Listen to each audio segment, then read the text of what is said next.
Hello दोस्तों, welcome back our YouTube channel यूबी क्यूटस स्टडी। कैसे हैं आप सभी लोग? उम्मीद करते हैं कि आप लोग अच्छे होंगे। तो दोस्तों, जैसा कि हम लोगों को पता है, इलाहाबाद विश्वविद्यालय की नॉन टीचिंग पोस्ट आई है जिसके सिलेबस में हिंदी है। हिंदी में दोस्तों विलोम शब्द है, उसी के बारे में आज हम लोग चर्चा करेंगे। ये हमारा जो है ऐसे विलोम शब्द इसमें रखे गए हैं जो हमारे एग्जाम में आने की ज़्यादा संभावना है। इसका भी आप लोग थ्योरी क्लास कर लीजिए, उसके बाद इसका प्रैक्टिस सेट कराएंगे, इसीलिए आप लोग इसको जो है तैयार कर लीजिए। और दोस्तों, विलोम शब्द पढ़ने का सबसे अच्छा तरीका ये है कि हम जिसका भी विलोम शब्द पढ़ें पहले उसका अर्थ समझ लें। इससे क्या होगा, इससे हमें जो है विलोम शब्द याद हो जाएगा, जल्दी याद हो जाएगा और काफ़ी टाइम तक वो हमारे दिमाग में जो है रहेगा। तो आइए हम लोग शुरू करते हैं। तो दोस्तों, पहला जो है वह है दुर्गम। दुर्गम का मतलब ये होता है दोस्तों, ऐसी जगह जहां पहुंचना कठिन हो, उस स्थिति को दुर्गम कहते हैं। इसका विलोम हो जाएगा सुगम। अगला है अनाहूत। अनाहूत का मतलब होता है दोस्तों, यानी कि जिसको ना बुलाया गया हो, ना बुलाया हुआ जो आ जाए, आमंत्रित किया हुआ ना हो, उस स्थिति को अनाहूत कहते हैं। इसका विलोम हो जाएगा आहूत। अगला है अवर। अवर का मतलब होता है कनिष्ठ या फिर छोटा, इसका विलोम हो जाएगा प्रवर। अगला है अकाल। अकाल का मतलब यह होता है दोस्तों भूखमरी, जब अनाज की कमी हो जाए, उसके पैदा में कमी हो जाए, सूखा पड़ जाए, इस स्थिति को जो है अकाल कहते हैं। इसका विलोम हो जाएगा सुकाल। अगला है आगामी। आगामी का मतलब होता है दोस्तों भविष्य में होने वाला, उस स्थिति को आगामी कहते हैं। इसका विलोम हो जाएगा प्रतिगामी। अगला क्या है? अगला है एकाग्र। एकाग्र का मतलब होता है दोस्तों ध्यान केंद्रित करना। ध्यान केंद्रित करने की स्थिति को एकाग्र कहते हैं और इसका विलोम हो जाएगा चंचल। अगला है कल्पित। कल्पित का मतलब ये हो दोस्तों काल्पनिक चीज। काल्पनिक चीज को जो है उसकी स्थिति को कल्पित कहते हैं और इसका जो विलोम हो जाएगा यथार्थ हो जाएगा। अगला है दोस्तों खेचर। खेचर का मतलब यह होता है आकाश से संबंधित, हवा में चलने वाला, जैसे हम लोग पक्षी कह सकते हैं। तो ये होता है जो है खेचर जो है पक्षी का पर्यायवाची भी होता है। तो खेचर का जो विलोम हो जाएगा वह हो जाएगा भूचर, यानी कि पृथ्वी से संबंधित, जमीन से संबंधित, वो जो है भूचर हो जाएगा। अगला है दोस्तों ब्रह्म। ब्रह्म का मतलब होता है ईश्वर, ईश्वर, और इसका जो विलोम हो जाएगा वह हो जाएगा जीव। अगला है दोस्तों अनय। अनय का मतलब यह होता है दोस्तों अन्याय, ठीक है, अन्याय, और नय का मतलब होता है न्याय। अगला है अध्यावसाय। अध्यावसाय का मतलब होता है दोस्तों जिसमें परिश्रम करने का गुण हो, उसको जो है अध्यावसाय कहते हैं। और अनध्यावसाय का मतलब इसका जो है विलोम हो जाएगा, जिसमें परिश्रम करने का गुण ना हो। हमारा अगला क्या है? अगला है चांचल्य। चांचल्य का मतलब जो हमेशा गतिशील हो, वो जो है चांचल्य होता है। स्थिर हो, यानी कि जो एक जगह स्थिर हो। मृदुल। मृदुल का मतलब होता है दोस्तों नरम या फिर मुलायम, इसका विलोम हो जाएगा रूक्ष। अगला है कलुष। कलुष का मतलब होता है दोस्तों अपवित्र। अपवित्र, कलुष का मतलब अपवित्र और निष्कलुष का मतलब पवित्र। हमारा अगला क्या है? अगला है निर्लज्ज। निर्लज्ज का मतलब होता है दोस्तों बेशर्म, जो बेशर्म हो उसको जो है निर्लज्ज कहते हैं। इसका विलोम हो जाएगा सलज्ज। अगला है ईप्सित। ईप्सित का मतलब होता है दोस्तों चाहा हुआ, जिसकी इच्छा की गई हो, चाही वाली चीज, वांछित चीज, उसको जो है ईप्सित कहते हैं और इसका विलोम हो जाएगा अनिप्सित। अगला क्या है? अगला है स्वजाति। स्वजाति का मतलब होता है दोस्तों अपनी जाति का। अपनी जाति का जो होता है वह स्वजाति होता है। पराई जाति का जो होता है वह होता है विजाति। अगला है उन्मीलन। उन्मीलन का मतलब यह होता है दोस्तों आँख खुलना। आँख खुलना मतलब कि जो हमारी पलक है, जो हमारी पलक है वह जब ऊपर उठती है, उस स्थिति को हम उन्मीलन कहते हैं। और जब वह पलक नीचे झपकती है तो उस स्थिति को निमीलन कहते हैं, यानी कि इसका विलोम हो जाएगा निमीलन। अगला है अधिकृत। अधिकृत का मतलब होता है दोस्तों जिस पर हमारा हक हो, जो हमारे अधिकार में हो, उस स्थिति को जो है अधिकृत कहते हैं। और अनधिकृत। अनधिकृत का मतलब दोस्तों जो हमारे अधिकार में ना हो, उसको अनधिकृत कहते हैं। चिरंतन। चिरंतन का मतलब होता है दोस्तों पुरातन, यानी जो पुराने समय का हो, जो नष्ट हो, खत्म ना हो, उसको जो है चिरंतन कहते हैं। और इसका जो विलोम हो जाएगा नश्वर हो जाएगा, जो खत्म हो जाए, जो नाश हो जाए, वो जो है नश्वर होता है। अगला है सौम्य। सौम्य का मतलब होता है दोस्तों कोमल या फिर मृदुल, और इसका विलोम हो जाएगा उग्र। अगला क्या है? अगला है प्रच्छन्न। प्रच्छन्न का मतलब होता है दोस्तों छिपा हुआ।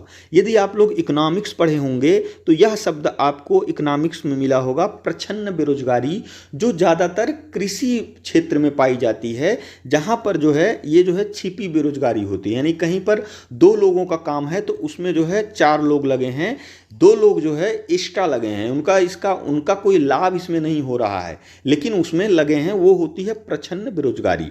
तो इसका जो विलोम हो जाएगा वह हो जाएगा प्रतिपन्न। अगला है अनुरक्त। अनुरक्त का मतलब होता है दोस्तों प्रसन्न, यानी कि खुश मिजाज, वो होता है अनुरक्त।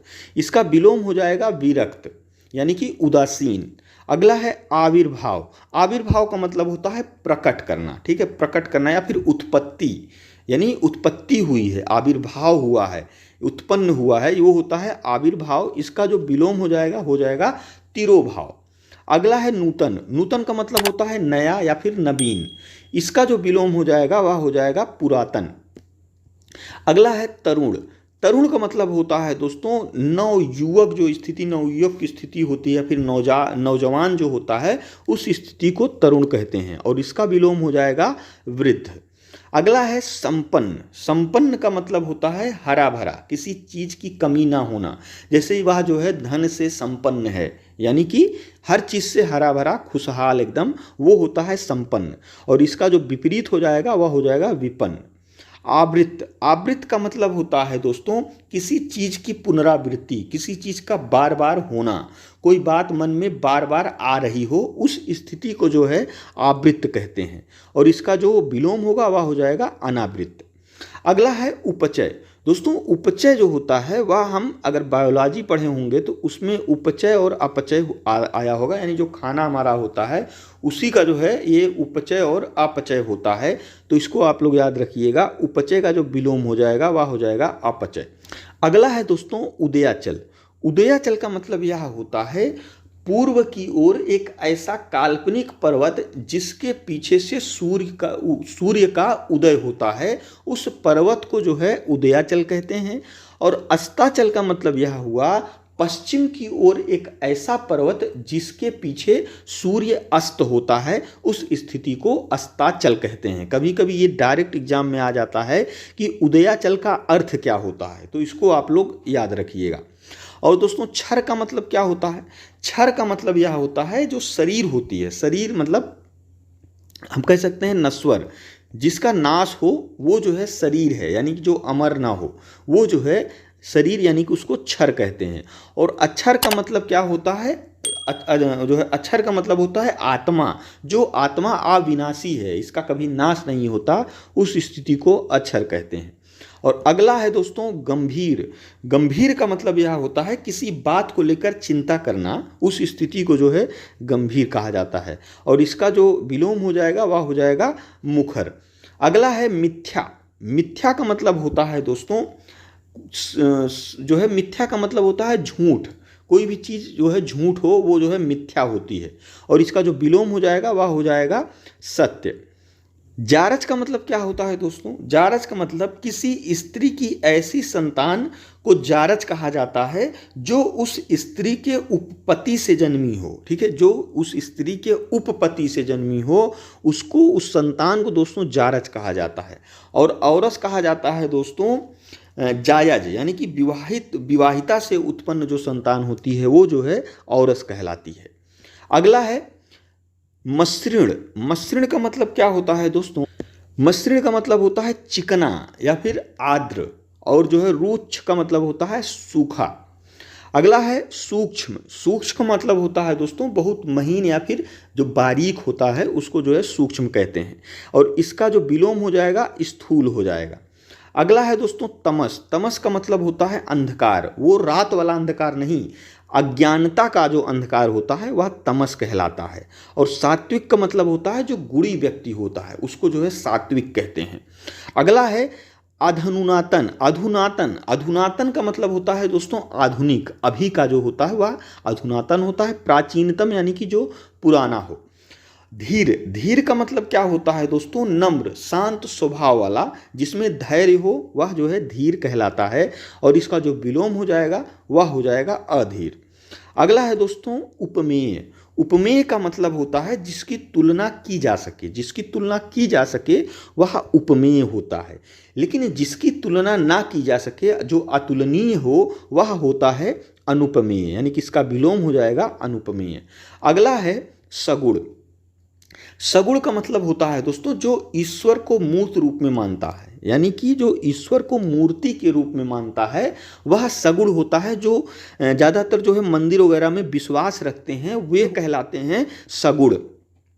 और दोस्तों जो निर्गुण होते हैं, आप लोगों ने सुना होगा निराकार जो होता है वही जो है, यानी जिसका कोई आकार ना हो, वो निर्गुण होते हैं। यानी कि वो मंदिर वगैरह में विश्वास नहीं रखते हैं, वो मानते हैं कि ईश्वर हैं लेकिन वो जो है मंदिर वगैरह में विश्वास नहीं रखते हैं, वे निराकार के रूप में मानते हैं, नहीं जिसका कोई आकार ही नहीं है। और अगला है अवलंब। अवलंब का मतलब होता है दोस्तों सहारा या फिर आधार, और निरालंब का मतलब होता है बिना आधार का। तो दोस्तों ये जो हमारे कुछ जो है इम्पॉर्टेंट विलोम शब्द थे, जिसको आप लोग जो है ज़रूर कर लीजिएगा, क्योंकि हमारे एग्ज़ाम के लिए ये जो है बहुत ही महत्वपूर्ण है और इसका हम प्रैक्टिस से बहुत जल्द ही लाएंगे। और दोस्तों वीडियो देखने के लिए आपका बहुत बहुत धन्यवाद।